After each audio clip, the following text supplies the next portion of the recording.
Happy New Year 2025. Happy New Year.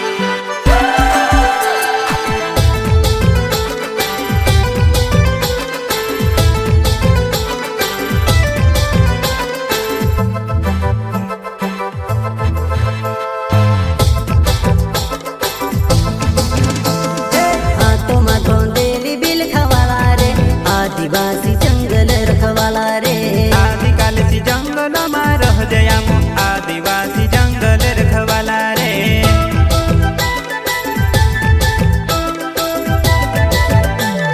चल जंगल जमीन काज पूजे रे आदिवासी दुनिया ने रखवाला रे बाप देव खतरी काज पूजे रे आदिवासी सबसे निराला रे।